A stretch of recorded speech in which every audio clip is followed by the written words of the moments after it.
Ir lietas, kuras laika gaitā iegūst cilvēku īpašības, un reizēm pat gadās, ka cilvēku vārdus. Mēs zinām, senos laikos bija kuģi, admirāls Nahīmovs, prāms bija Georgs Ots. Arī motocikls ir iegūst cilvēku vārdu, un droši vien, ka arī šīs cilvēku īpašības, un to arī skaidrosim turpmākās minūtēs, ko pats cilvēks, kura vārdā nosauks motocikls, domā par tādu gājienu, un vai šis motocikls varētu kļūt par prezidentu motociklu. Motocikla vārds – Vaira. Ir lietas, kuras... Sveicināti! Kā mēs tagad, kas te mums tagad notiek? Tagad vai jūsu vārdā jau ir kāds transporta līdzeklis, vai māja, vai pils nosaukt? Man šķiet, ka vēl vai ir kaut kāds. Es neatceros. Man ir tulpe manā vārdā. Tulpe ir? Tulpe ir. Un ko jūs teikt, ja jūsu vārdā būtu nosaukts motocikls, kurš ir iegūs jūsu vārdu? Tas būtu kaut kas visai neparasts. Tad ir tas mirklis, ka mēs gribētu jums parādīt, un jūs varētu pieņemt šo darbu. Motocikls, kurš ir iegūs vārdu Vaira. Un vai jūs to pieņemat vai ne? Tuliņ jūs varēsiet novērtēt. Kungi, es varbūt palūkšu paturēsim mikrofonu. Un mēs tad jūsu vērtējumam nodosim šo te balto skaisto zirgu. Mums pašiem liekas, ka tas ir skaists, bet to jau jūs pateiksiet, vai tas jums patīk vai nepatīk. Teiksim tā, latviskāk nevar. Nevar latviskāk.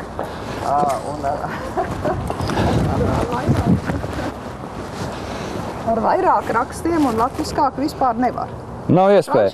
Frančiem tāds izteiciens, vairāk kā tas un tad tu mirsti nost. Tas ir pilnīgi tas maksimums. Bet jūs pirmais iespējas, kāds ir skatoties uz šo motociklu? Iespaidīgs. Galvenais, ka viņš ir balts un skaists, un es tagad stādos priekšā, ka pa to tagad pa dubļainu Latvijas ceļu, saprotiet, kā brauc. Tad otrā galā noteikti šļauka gaida, ja? Bet vispār viņš... Jūs atpazīstat arī ornamentus, kas ir virsū? Lielvārdas jostas pieņem, ja? Ļoti latviski. Un, kā es saku, cik viņš praktisks uz mūsu ceļiem, bet skaists nenoliedzam.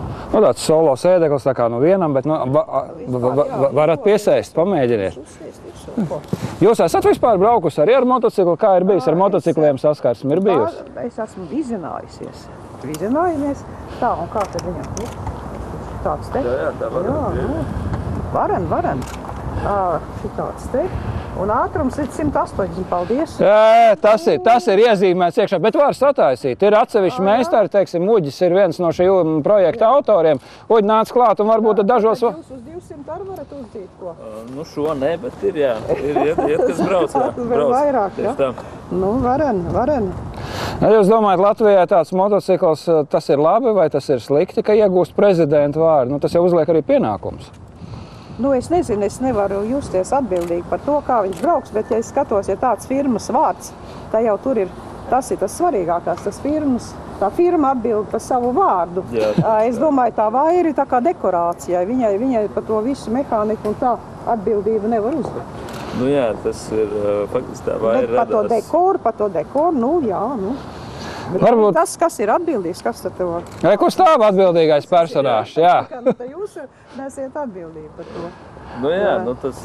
Tas īstenībā to vārdu neizdomāju, es to izdomāju pārējie puiši, kad tas motocikls tika salikts. Tad viņš vienkārši, tas bija ap Jāņiem, vai nedaudz pēc Jāņiem, jā? Vaira, kas Vaira.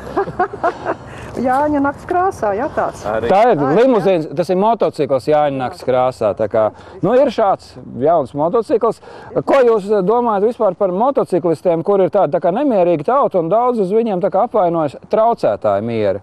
Tagad motociklisti arī ir apvienojušies un grib par tām ceļu bedrēm cīnīties. Ko jūs sakat par ceļiem Latvijā? Par tiem ceļiem ir drūma situācija un bedres ir dziļas. Un man ir bail domāt par nabagu motociklistiem, ka jau autobraucējiem ir visai bīstami. Bedres ir dziļas, bedres ir ļoti daudz un mūsu ceļi ir tiešām nožēlojumā stāvoklī. Tur nav vārdam vietas, viņi ir vienkārši nožēlojumā stāvoklī. Vai ir iespēja arī kaut ko darīt, vai jūs redzat kaut kādā nākotnē, tuvākā, tālākā, ka tiešām var rast risinājumu un mēģināt to visu savest kārtībā? Savulaik man vēl esot prezidenta amatā, man stāstīja, ka tās nodoklis, kas tika novirzīts ceļu labošanai, to vajagot likt vispārējā valsts kasē, tāda ir prakse visā Eiropā. Bet starplaikā es esmu konstatējis, ka ir valsts, kur tiek tieši ceļu nodoklis, zinām, vismaz daļa no viņa tiek novirzīta ceļu labošanai. Man tas šķistu taisnīgs veids, kā gādāt par tiem, kas to nodokli maksā. Tas ir braucējiem. Nu, noslēdzot, jūs pieņemat šo darbu un jūs varat teikt tādus atzinīgus vārdus vai, nu, labs jau ir, lai brauc. Lai brauc un lai galvenokārt, lai droši brauc. Lai brauc uzmanīgi, jo motociklistiem tomēr ir jāuzmanās. Man šķiet vēl vairāk nekā autobraucējiem. Lai tad viņiem ir droša braukšana. Motociklisti, kā jūs teicu, ir nu visādi, ja? Bet nu, mums ir tāds dzēriens, ko mēs lejam gan bākā, gan. Un tas ir speciāls, tas ir motoklubu izveidots, ja? Tas ir speciāls degvielai no motoklubiem. Tas jūsu vīram. Vai tas viņam rīklē, ja mašīna? To var rīklē arī liet, un tā kā aptrūkstās degviela. Jeb tvertnē. To var gan tvertnē, gan tā. Tas ir augstiem rudens vakariem var arī. Paldies, nodošu drošās rokās. Tagad tas ir tāds. Nu, jāsaka, impozanti, tā lai, kā citādi to teikt. Ja? Mēs atkal ziņosim, kāds liktenis ir motociklam. Kā dzīvot dzīvi un vai ir cienīgs. Un cik tādi tur būs pa Latviju? Viņš vienīgs? Viņš ir vienīgais. Tas ir vienīgais. Ja? Unikāls. Tas ir unikāls. Šī gadījumā. Jā. Tad tu atpazīs? Nu, jā, būs viņš. Vai ne? Abi. Viņam būs. Lai tad veicās, jā. Paldies. Jā. Liels paldies, ka radāt iespēju un pieslēdzāties arī motociklistiem. Jā. Pudeli. Nu jau, viņš par unikālu ideju, es jums teikšu. Kā šitā izgudroties, es tādu neesmu redzēju, godīgi sakot. Nu, tā ideja radās no tā, kad amerikāņi savus motociklus Viņi gan krāso virsū eņģeļus un velnus. Velnu tas visiem, bet viņi krāso savu nacionālo karogu. Mums bija tā, mēs redzējām, teiksim, ļoti daudz tiem amerikāņu patriotisko simboliku, un mēs ar Roģi runājam, ka mums tad arī ir, sava tā simbolika. Kāpēc mēs viņu neliekam virsū? Lūk, un tad te tas radās jau tā, ka mums jau bija tā ideja, tāda, ka mēs viņu tur Lāčplēsis, mūsu brīvību piemineklis, tad Latviešu armija, ja, tādā. Un beigās radās tas, ka tas pats latviskākais ir tā josta. Un kur ir Rīgas panorāma. Rīgas panorāma, tur nav nekāda saistība ar domu, tas ir ar pilsētu. Mēs esam no Rīgas. Jā, Rīgas puikas. Un praktiski tas tā viņš pats no sevs tā radās.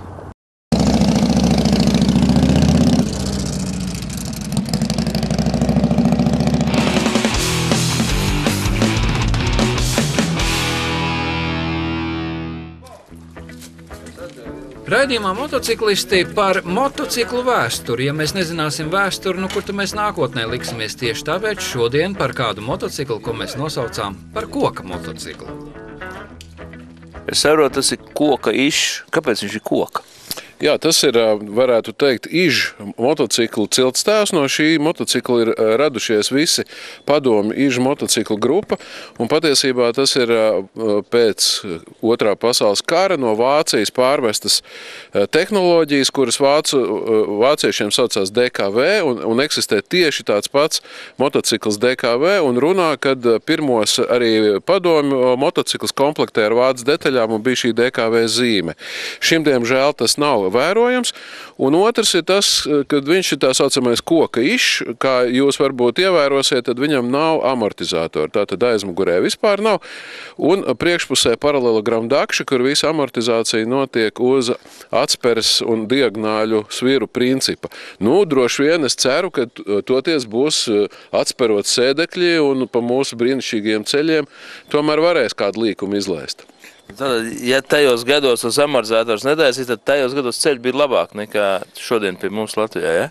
Jādomā, tas ir viens, otrs, kad tomēr tie braukšanas ātrumi arī nebija tādi. Jā. Saka, lūdzu, vai šis motocikls būs uztaisīts tā, ka viņš būs salikts gatavs, būs rūcoši braucoši, vai tu ar viņu arī brauksi piedalīsies satiksmē, vai viņš tomēr būs vairāk kā muzeja eksponāts? Principā viņš tiek taisīts tāpēc, ka, lai varētu satiksmē piedalīties, protams, tas nebūs ikdienas braucamais, svētdienas izbraucamais, bet gribās cerēt, protams, atkarībā no viņa kvalitātēm, kad tomēr es viņu varēšu samērā bieži iedarbināt, ka šiem antīkajiem spēkratiem nav tik viegla lieta, bet, kā saka, ar meistaru palīdzību cerams šī problēma tiks novērsta, un tad varēs pa smuko izbraukt kādreiz. Es jau skatos, tam motociklam tomēr ir daudz detaļas, kas nebūs vairs atjaunojams. kur šādiem motocikliem tās detaļas iegūst? Tur pat Krievijā kaut kur sūta vai paši no rokas būvējat augšā? Nu, ir daļa, ko no rokas būvē, un daļa ir tādas, piemēram, uzlīmes, kas nāk priekšā ar nozīmīti, var Polijā pasūtīt. Polijā tirgus notiek, tur ir reizi gadā, kad 4 reizes tirgus notiek. Un tur praktiski ir šis tādiem veciem motocikliem visādas tur tās lietiņas var iegādāties, ja? Jā, principā gan iz visiem mačiem. Spieķus, izpūtējus, chromus, visus var dabūt. Nu, redz, ka te ir vēl viens motocikls, kurš gaida savu kārtu. Es domāju, ka viņam tiks pielasīts visas iztrūkstošās detaļas, un arī kādreiz šis motocikls brauks pa mūsu Latvijas ceļiem.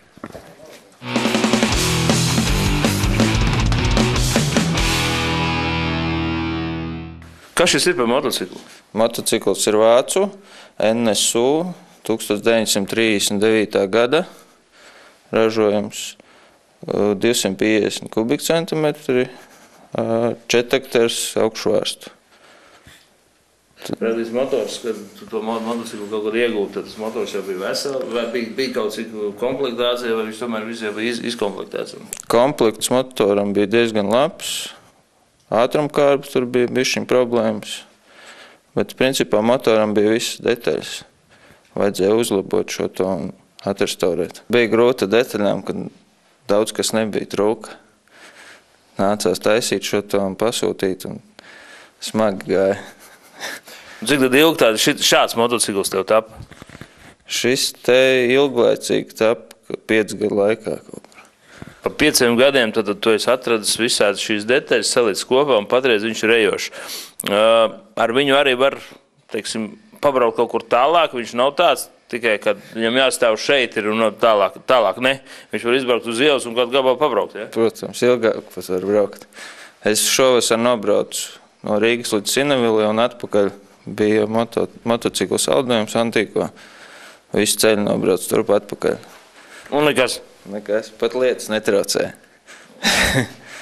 Tā kā bija labi. Gaismas ieslēdz pagriežot atslēgu. Re. Un šitā to tā. Nezinu, kur ir tā mazā lampiņa. Viņa īstenībā ir universāla. Viņai ir šitā te atskrūja viņu vaļā. Tā. Tā var lasīt arī. Var lasīt.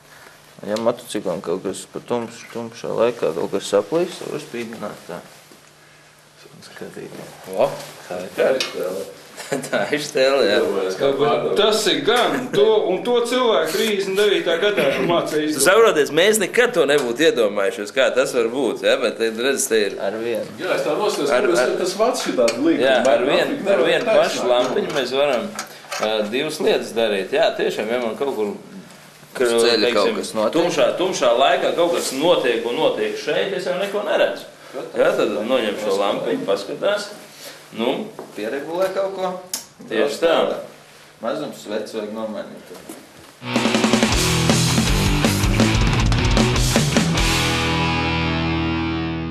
Šodien parunāsim par mūzikas instrumentiem. Nu, nē. Bet, ziniet, sakarība ir. Savā laikā jautāja Imantam Manzovičam, kāpēc viņš izvēlējies motociklu ar vārdu Yamaha. Viņš teica, bet tas taču ir normāli. Muzikanti izvēlēsies vienmēr motociklus, kuru sastāvdaļā ir iekšā kaut kas no lielās mūzikas. Un Yamaha jau ražo arī klavierus, skaņu instrumentus. Tā kā zināma sakarība šeit ir. Bet šodien ne tik daudz par mūzikas instrumentiem, kaut gan kas lai vai to zina, jo patiesībā VMAX, tas ir motocikls ar kārtīgu skaņu, ar kārtīgu motoru, un mēs nevaram to ielikt nekādos rāmjos. Tas nav ne sporta motocikls, tas nav tā saucamais choppers, un tas arī nav īsti ielas motocikls. Yamaha VMAX, leģenda un tās turpinājums. Nu, tātad VMAXes gaismu ieraudzīja izstādē 1984. gadā un iekurēja uzreiz popularitāti, jo, kā jau teicu, tas ir tādas nišas produkts, ko grūti pat vispār saprast, kam tas ir domāts. Patiesībā milzīgs seifs ar nenormālu jaudu. Savā laikā ražoja 2 variantus. Priekšā Amerikas, jeb Kanādas saucamais B ar 145 zirgspēkiem. Nu, paši iedomājieties, tanī laikā tas bija liels un tāds pamatīgs rādītājs. Nu, un Eiropa, protams, visu nolimitēja, nogriez tos zirgus līdz līdz 99 zirgspēkiem. Tā kā 2 varianti ir A un B, un tad visi cenšas dabūt to Amerikas variantu. Un šāds arī izskatījās šis motocikls. Viņu neskāpēc ielika čoperi tajā nišā iekšā, un es vēlreiz saku, nekāds turisms te nav. Tas ir kārtīgs, maucamais, pa taisnu gabalu, jo līkumos paši saprotat, ar seifu pārvietoties ir samērā grūti. Konkursa jautājums, kur ir benzīnbāka? Neskatieties, tā ir dekorācija. Šeit ir gaisa filtri, dažādi maziņi spidometriņi, kurus mēs, diemžēl, nevienmēr varam pamanīt, ja tā ātri braucam. Bet bāku mēs taisam vaļā. Tie, kas brauc ar vēmakšiem, zina, es nebraucu un man ir grūtāk atrast. Bet šeit apakšā zem amortizatoriem, hops, un mēs attaisam atlec nostāt. Un te mums ir noslēpusies arī benzīna bāka. Tā kā tas ir jāzina. Ja jūs piebraucat benzīna tankā pirmo reizi ar vēmaks, tad benzīna bāka atrodas šeit. Tāpat kā amerikāņu mašīnām reizēm aiz numuru noslēpjās tā bāciņa. Yamaha V-Maxes ar citi man kādreiz saka, manam mocītim ir V2 dzinējs. Ziniet, nav gan jums V2 dzinējs. Yamaha V-Maxim ir V4, tad 2 cilindrī šitā, 2 šitā un griežās tie nepajokam, kā jau minēju, 145 zirgspēki tajā Kanādas versijā ir šim motociklam. Kulta objekts, patiesībā praktiski apsvērumi, īpašnieks galīgi neinteresē. Motocikls izskatās labi, jaudīgi. Patiesībā es teiktu, ka tāds kārtīgs terminators. Un tieši tāpēc arī ražoja šo motociklu Amerikā pat līdz 2007.–2008. gadam. Un tad vajadzēja nākt kaut kam jaunam vietā, jo kulta lieta tik ilgi nedrīkst tikt ražota. Jātaisa ir jauns V-Max, un par to tad arī mēs bišķi vairāk šodien jums pastāstīsim. Kā jau tagad ir modē, atslēgā ir jābūt ar daudz funkcionālu nozīmi. Te ar tāds korķīts ir uztaisīts, patiesībā tāds skrūvgriezis. Ja citiem motocikliem, piemēram BMW, tur ir arī kāda skrūvgriežu funkcija, šī gadījumā te ir tikai un vienīgi atslēgas funkcija. Liekās iekšā atslēga kā jau normāliem motocikliem, tur, kur atslēgai ir jābūt. Tas ir šeit pie priekšējā paneļa. Un tagad pagriežam. Un ko mēs ieraugam? Ieraugam mēs pavisam vienkāršu lietu. Tātad, ja jau mēs runājam par to, ka šis motocikls vairāk vai mazāk ir domāts tādam kārtīgam uzrāvienam, tad kas mums interesē visvairāk? Cik tālu mums aiziet apgriezienu un kurā brīdī mums jāpārslēdzās. To visu jums nodrošina šis te lielais tahometrs ar šo te pārslēgšanās lampiņu, kur šī brīdī jāpārslēdz. Turistam jau svarīgāka informācija būtu šī te, kas ir noslēpta un elektroniski zem tāda metāla vairodziņa šeit uz priekšējā paneļa.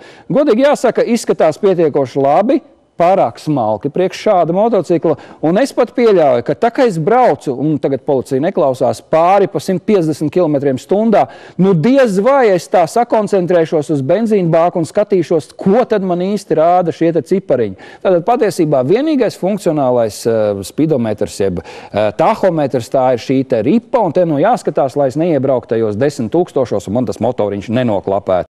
Pirmkārt, man viņš patīk, jo viņš ir neitrāls. Ir džeki, čomi, kas braukā ar baikiem, ir čomi, kas braukā ar čoperiem. Viņš ar kuru tu var braukt gan ar čoperistiem kopā, gan arī tur paskrieties ar baikiem, viņš iedarās.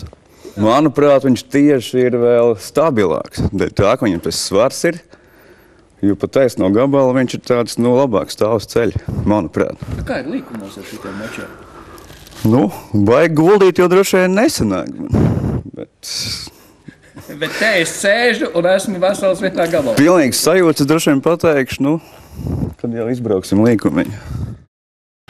Ducati Diavelle un V-Max 2 Yamaha. Kurš tad ir jaudīgāks, kurš ir ātrāks, kurš kuru apsteigs? Kamēr mēs vēl mēģināsim noskaidrot šo jautājumu, kamēr mēs gaidīsim siltu laiku, itāļi jau ir tikuši skaidrībā. Un te neliels ieskats dragreisā.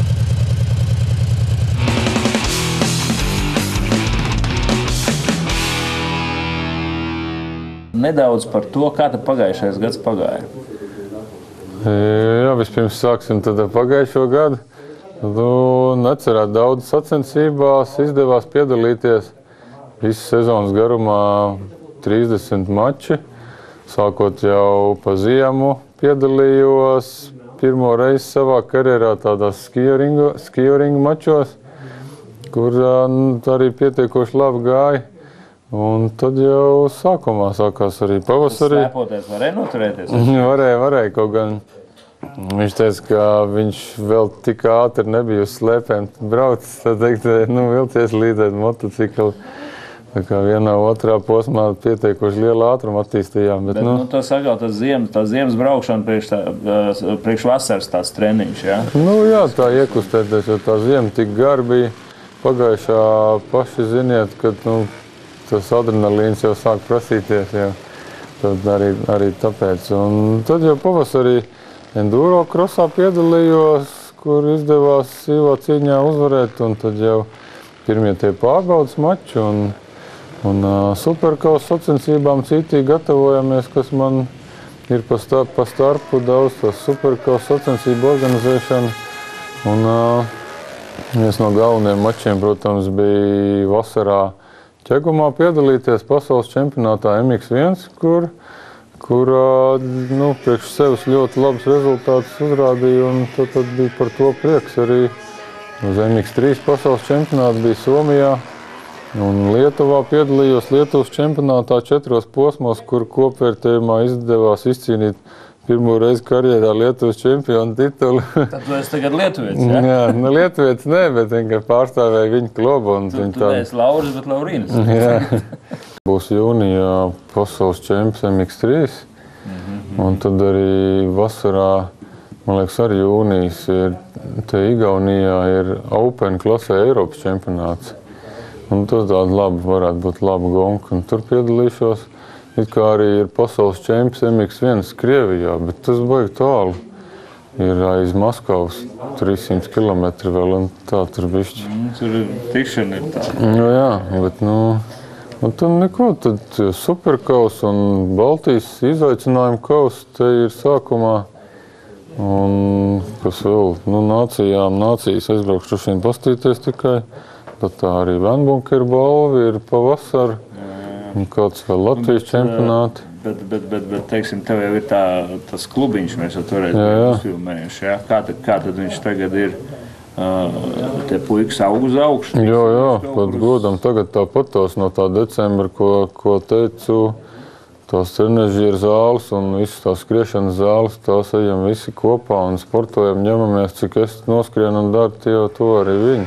Tiešām paldies motulu pārstāvjiem Latvijā par atbalstu, kur jau man vairāk gadu garumā atbalsta un tā kā tikai uz priekšu. Ir tā, ka tas ir tāds pasaules likums, vispasaules likums, jo tu vairāk dos, vairāk gūs. Un tā ir, un to raksta gan grāmatas, gan arī tādi zinoši cilvēki to saka. Un tas tā arī ir pierādījies, un tie, kas palīdz, tiem arī pēc tam. Un tāpēc, protams, paldies visiem, kuri palīdz, un kāds vairāk, kāds mazāk, bet jebkura palīdzība Gončikam ir palīdzība, un tādīgi, jo motokrosā ir tā, ka mums vajag ir eļļas, ir riepas, ir stūri stiprāki, ir visu to pārējo, ir jauna virzula, jo nav jau tā, ka futbols vai basketbols, kur bumba un kedis. Protams, nav tā basketbolā, es zinu, ka tā kedi arī maksā. Jā, tāpēc, bet tās kedis iet pussezonu, mums iet viena riepa, viena gonka. Tā ir ātruma lielāk. Jā, tāpēc motorsports ir motorsports. Motorsports ir motorsports, jā.